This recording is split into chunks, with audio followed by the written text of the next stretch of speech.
Hello, in this video I want to talk about McNabb and Bell and how a narcissist will shift the focus onto the other person in order to distract them from seeing the way that the narcissist has behaved and what they might be guilty of. This isn't just something that a murderer will do, this is something that narcissists do all the time. But I think because this is quite an extreme example, it might be quite a good one to show just what lengths they'll go to make sure that they to make sure that eyes are not on them.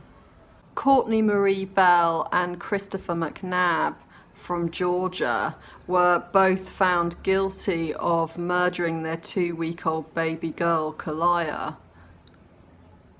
They were found guilty in May of this year and she was murdered back in 2017. She was beaten to death.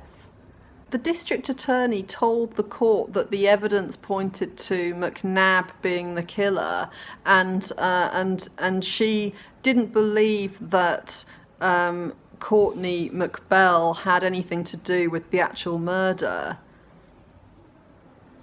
But she believed that she was a negligent parent and that her negligence contributed to the baby's death. The two of them were addicted to meth, which they regularly smoked in their mobile home. They had a violent relationship. Christopher McNabb would beat Courtney up. The mobile home was in really bad shape. It was really dirty. Both Courtney and Christopher claimed to have woken up on the morning of October the 7th, 2017, to the door of their trailer being ajar.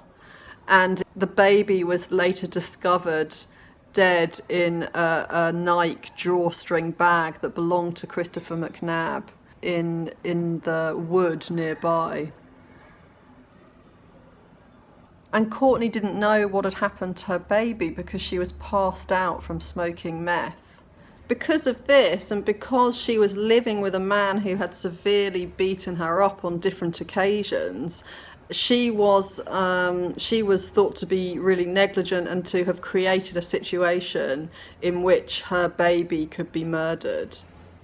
I could barely understand a word that was said in this conversation between McNabb and Bell, and this video was made possible because a wonderful viewer called Gypsy Faded, that's her YouTube name, sent me a transcript that she'd written of part of this conversation they had.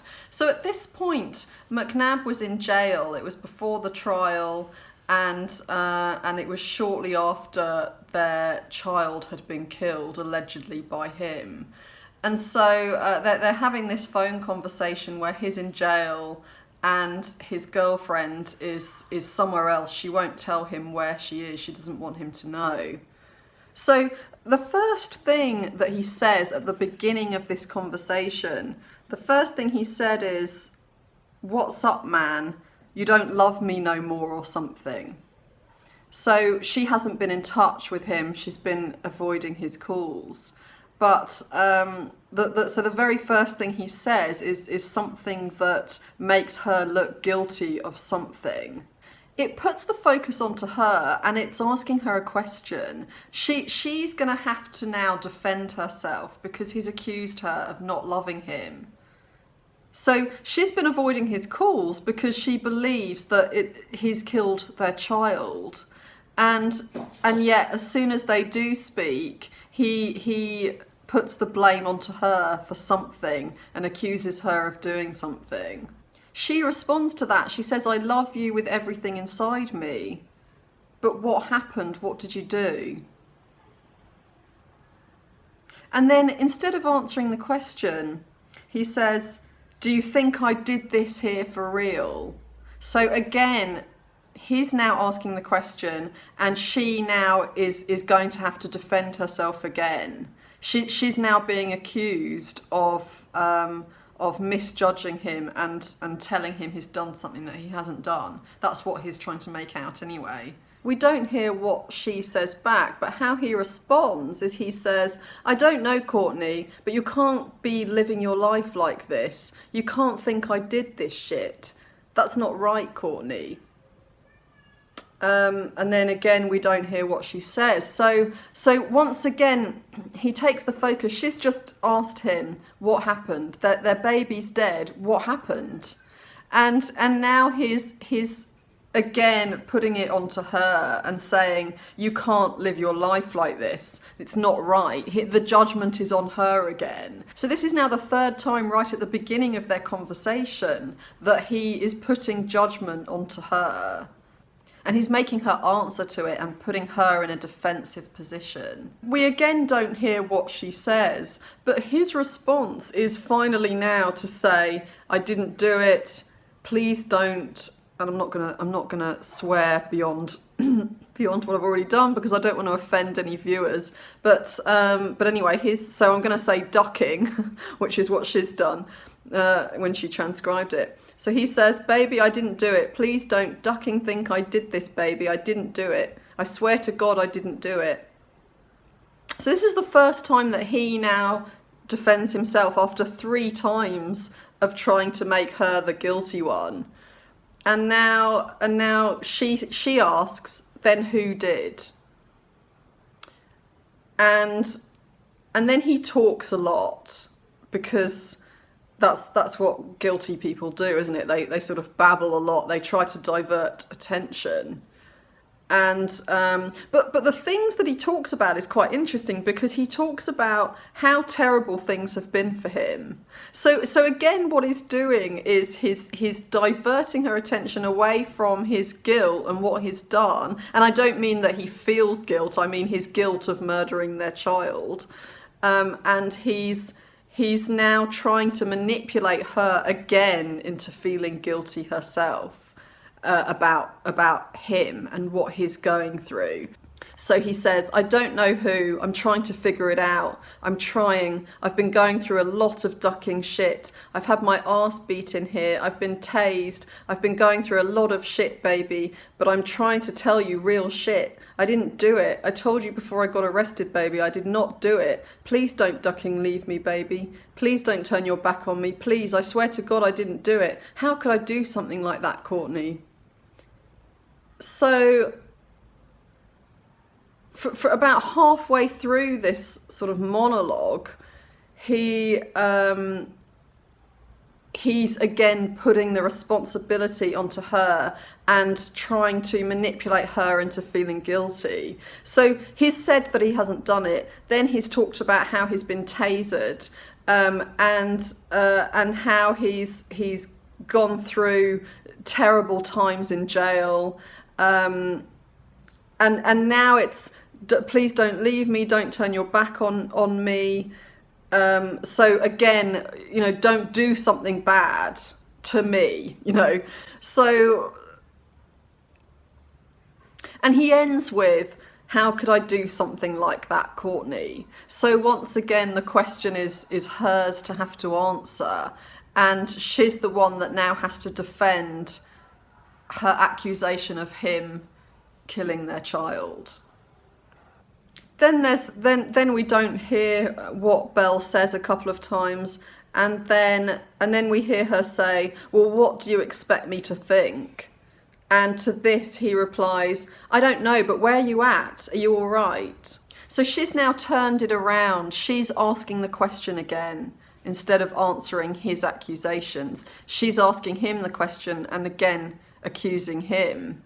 But instead of answering, he changes the subject and he says, he asks where she is, but he also asks if she's okay in order to again manipulate her into feeling that he cares for her and wants to know how she's doing, and in order to get this response from her that's going to be about thinking of him in a different light as a nice, caring guy.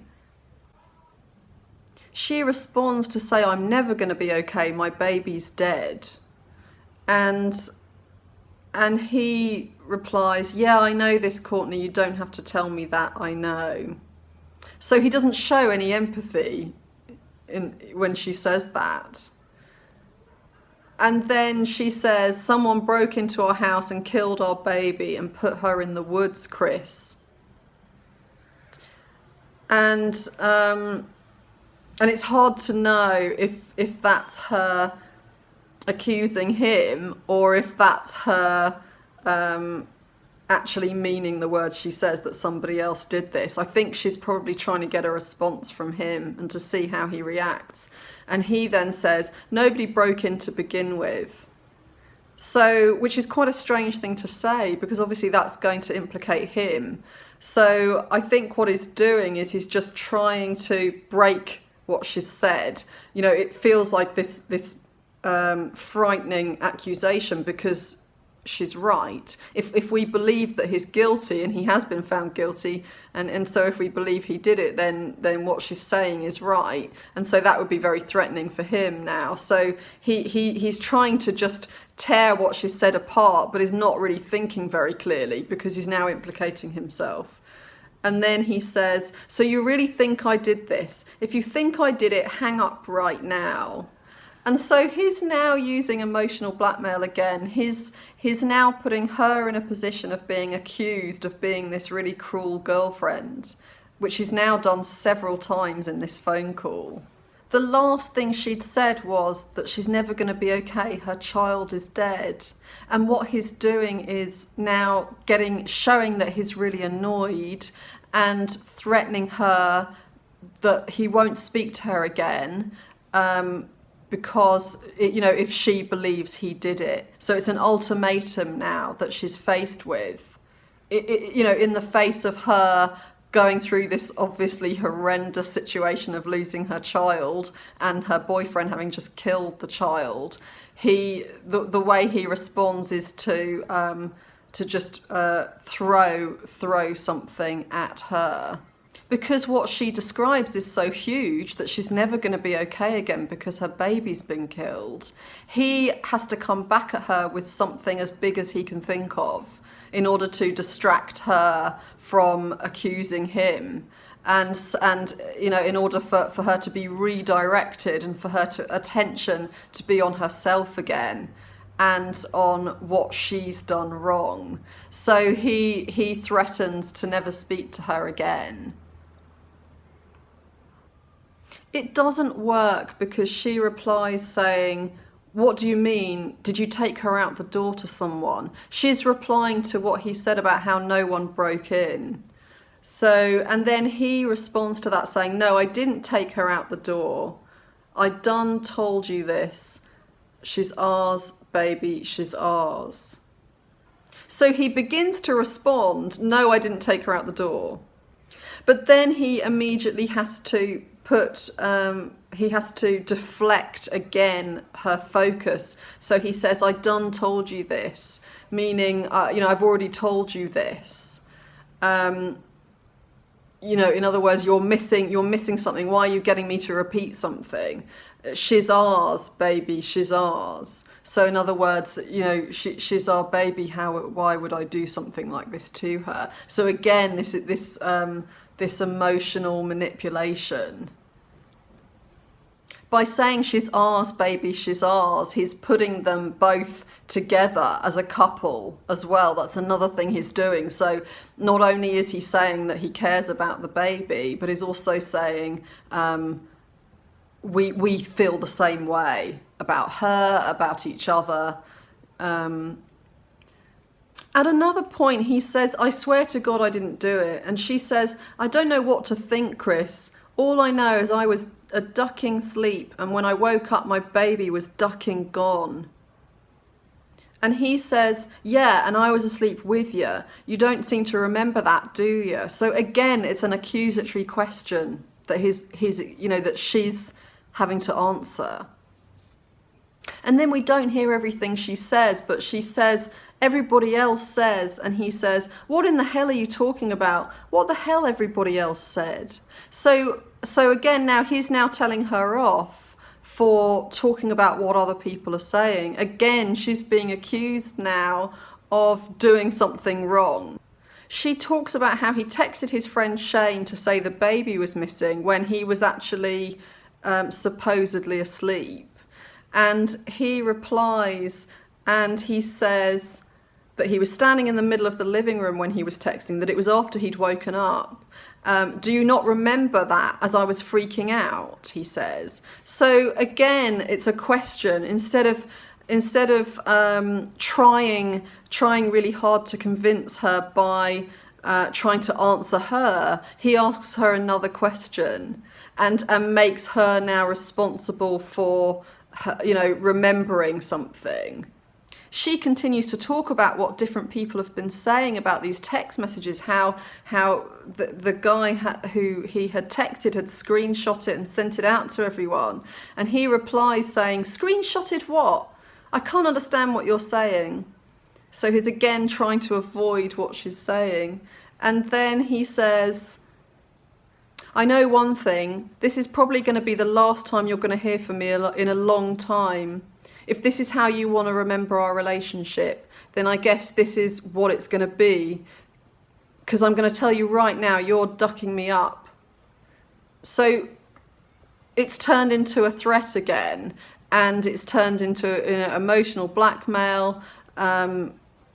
She's done something terrible to him. She is the one that is that's tearing him apart in the way that he says it, that's ducking him up.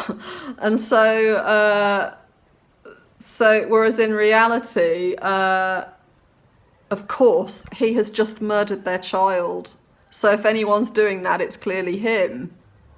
But again, she's the guilty one. She's the one that's done something terrible to him, and the focus she should be focusing on herself rather than accusing him. Even just asking him about this evidence that everyone's talking about means that she's done something terrible to him. And so and then after he's said that, he changes tack and he says, "I miss you now. I miss you so ducking much." So again, what he's doing is he's saying, "I'm this person who really cares for you. I'm this lovely person." And then he then says, "I can't believe that you can actually sit here and tell me that you think I did this shit, man."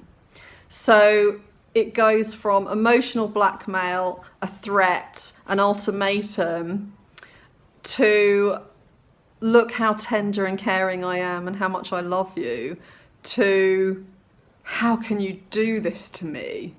again. So it's gone sort of full circle. And all of this happens in just about 4 sentences. If she's faced with the threat that she might never see him again, he's hoping that this is going to take up headspace now, that she's going to be very preoccupied with whether this is going to be the last time she's going to see him, and whether she'd better quickly change her behaviour in order to make sure that they stay in contact, in order to make her panic. That manipulation may have worked to some degree, because she's not convinced that he's done it. She says, "I don't know what I'm supposed to believe, Chris." And I think she may even know that he's done it, but she doesn't want to accept it. She wants to see him in that light as someone who really cares about her. And then he replies, "Now you tell me, why the duck would I do that? Why do you think I would do that? That's our baby, Courtney." So he's asking her 2 questions. Why would I do that? You tell me. Now it's down to you to explain. You do the explaining.